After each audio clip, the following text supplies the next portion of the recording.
Yeah, the Sox, I think I might have been totally wrong. They suck. And Cora sucks the most. Like, what a sackless coward sitting there saying he wouldn't ask Devers. I know. Like, what would you say you do here?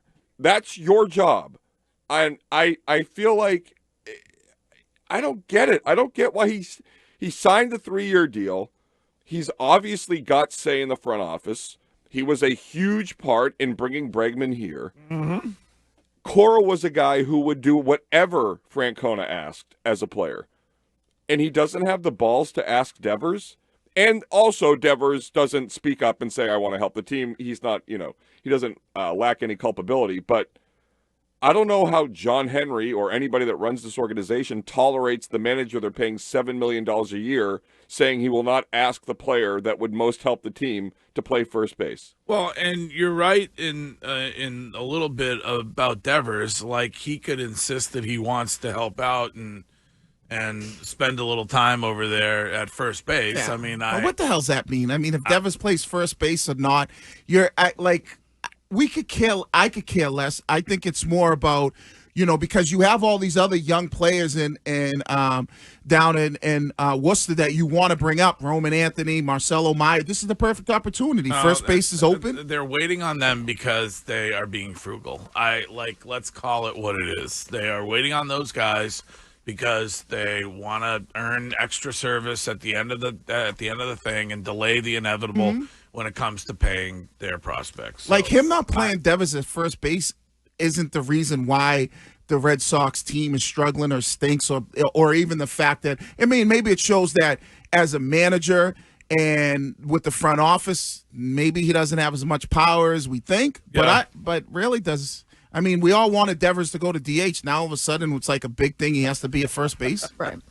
well, No, it's not that, Wiggs. It's just that you're the manager of the team, and you don't even broach the topic. Well, yeah, I said that. That's why I said it definitely leads to some power struggle where, maybe front office says we want to keep him at DH. Don't even ask him.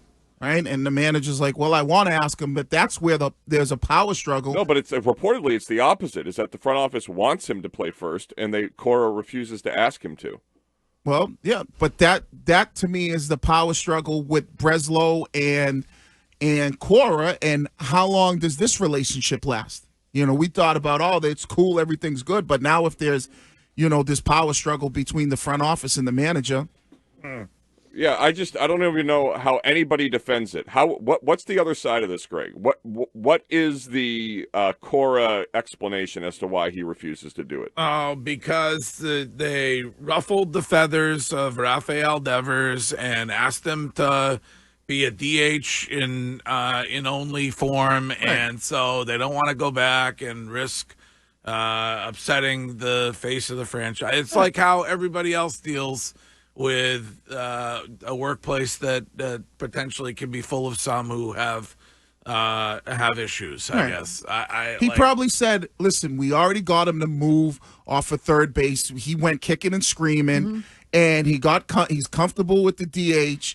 So do we really want to have to force him to, maybe he doesn't want to play first base? It's exactly what their explanation was when we asked why he didn't fill in for Bregman when Bregman was on paternity leave. They said he's getting used to DH. They want him in that role. They want him to figure out that the flow of the game that role, the mindset, and so that could screw with it. But that's a much different thing where it's a game, whereas this is the rest of the season. It's an opening that will exist between now and October should they decide not to make any moves. So I agreed with the Bregman move because I found it silly, but baseball, but that's fine. It's one day. This is going to be between now and the end of September. You can text this show at any time on the Subaru of New England text line. And here is a 508 text looking at this in a positive for Alex Cora. Is he trying to force their hand when it comes to bringing the prospects up sooner than later? That's a good point, Curtis. Well, maybe. Okay, but why, in between now and then, why wouldn't you ask him? Like, to not even ask him is a blatant way to tell your bosses you're not doing your job. Well, his job is to communicate to the player and explain to them what is expected of them. Well, maybe he doesn't agree with them, and maybe it's like, I'm not asking him because I don't agree putting him at first base. Like Courtney said, he's in the mindset of being a DH. I'm not messing with that flow. We've already basically probably told him, like, this is the position that you're going to play from here on out moving forward. So I'm not even going to ruffle those feathers and bring him up. Let's figure out where we can do, who we could put there in another position. Because if you put him there and he's not great, then you got to get him up out of there. Yeah. Right. Oh, the horror. Well, but it just messes with baseball players' Greg heads. just said it. He's the face of your franchise, and I'm sure the conversation didn't go great when they broke the news to him that he was not going to be at third. He was going to DH, and they don't want to ruin that relationship further. I don't think Devers is the face of the franchise. I don't think he's the most beloved player on the team by fans. I think it's Alex Cora is the face of the Red Sox, for better or worse. You think Bregman is working himself toward that? Yeah. For me, it was Kyle and Waltham, but they told him not to offer him a contract. Which is Yeah, I definitely agree that Bregman is probably like amongst the fans because he's having a good year. But I think if you went nationally and said, okay, who's the face of the Boston Red Sox? People everywhere would go Rafael Devers. Like the same way we would go like Aaron Judge or Juan Soto. Yeah.